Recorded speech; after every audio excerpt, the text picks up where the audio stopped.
Prince Edward VIII's steamy affair with a Paris prostitute helped her escape prison after murdering her husband. Most royal followers know that Edward VIII abdicated the throne to marry the American divorcee Wallis Simpson. At the time, it was considered one of the biggest royal scandals in history. But even before Edward gave up his rightful place as reigning monarch, he engaged in an even more shocking affair with a woman who would later allegedly murder her husband. Edward VIII's relationship with famed Parisian prostitute Marguerite Alibert was fortuitous for her. In exchange for keeping the details of their relationship quiet, Alibert got out of going to jail for cold-blooded murder, all thanks to the royal family. Prince Edward VIII fell in love with a high-class courtesan. Edward VIII had a bit of a reputation as a Lothario before he famously married Simpson. But the most famous of all his affairs was the one with Alibert, who's credited with teaching the future monarch some bedroom skills and increasing his sexual confidence. Historian Andrew Rose confirms that Edward became infatuated with Alibert and became her lover for more than a year. Rose wrote,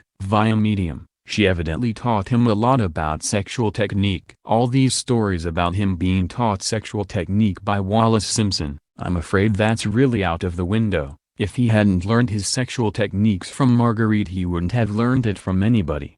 Alibert was a resourceful woman who worked her way up from homelessness to becoming one of the most sought-after prostitutes in Paris high society. She associated with plenty of rich and powerful men, but her most important relationship was the one with Prince Edward. Prince Edward VIII wrote Marguerite Alibert reckless love letters. One of the most indiscreet actions Prince Edward made wasn't the affair itself, it was sending long, rambling love letters to Alibert. These letters revealed everything from military secrets to royal family woes and drama. The royal probably didn't think much of pouring his heart out to the woman he loved. That is, until he decided to end his relationship with her. According to Rose, Alibert responded to Edward breaking up with her by calling him a regular stinker and insinuating that she kept all his letters and wasn't afraid to make them public. Edward wrote to a friend, "Oh, those bloody letters. How I curse myself now, though only if I can square this case it will be the last one, as she's the only woman I've ever written to." He professed to another friend,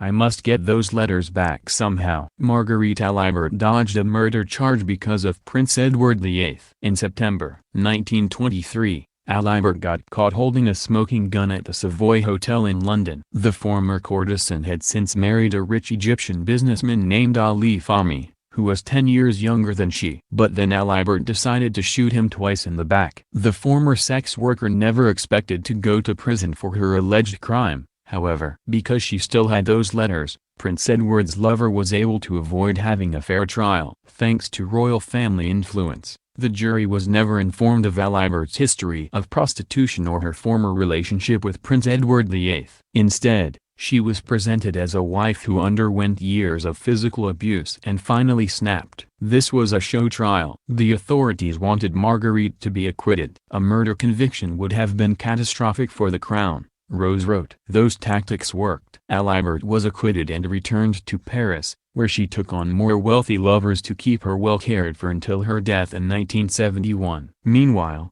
Prince Edward went on to have a scandalous marriage that changed the royal family forever.